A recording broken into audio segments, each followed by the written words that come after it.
கரூர் கூட்ட நெரிசல் சம்பவத்தில் சிறப்பு புலனாய்வு குழுவின் தலைமை அதிகாரியாக செயல்பட்ட ஐஜி அஸ்ரா கார்க்கை தமிழக அரசு உளவுத்துறை ஐஜியாக நியமனம் செய்திருக்கிறது. இந்த நியமனம் பெரும் எதிர்பார்ப்புகளை ஏற்படுத்தியுள்ள நிலையில் இவரின் பின்னணி குறித்து விரிவாக பார்க்கலாம். பஞ்சாப் மாநிலம் பாட்டியாலாவை சேர்ந்த இவர் அடிப்படையில் ஒரு மின்னணு பொறியாளர். இருப்பினும் காவல்துறை மீதான ஈர்ப்பு காரணமாக 2004 IPS தேர்வில் தேர்ச்சி பெற்று தமிழ்நாடு கேடரில் பணியில் சேர்ந்தார்.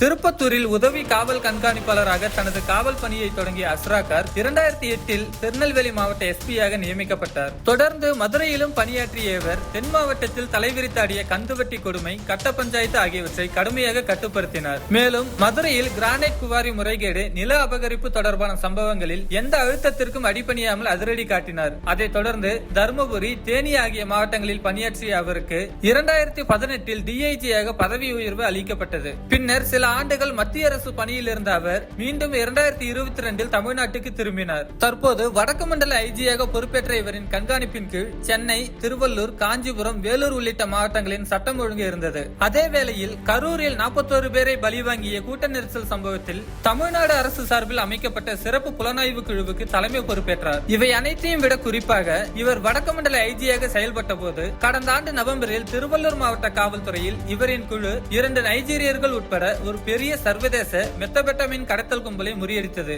இது சமீப காலங்களில் மாவட்ட காவல்துறையால் பதிவு செய்யப்பட்ட முதல் பெரிய வழக்காகும். தற்போது தமிழ்நாட்டில் கடந்த சில ஆண்டுகளாகவே போதைப்பொருள் புழக்கம் மற்றும் கடத்தல் சம்பவங்கள் அதிகரித்து வருவதாக கூறப்படும் நிலையில் உளவுத்துறை ஐஜியாக அஸ்ரா கார்க் நியமிக்கப்பட்டிருப்பது மாநிலங்களுக்கு இடையேயான மற்றும் சர்வதேச போதைப்பொருள் கடத்தல் வலையமைப்புகளை ஒழிப்பதற்கு உத்வேகம் அளிக்கும் என்று கூறப்படுகிறது.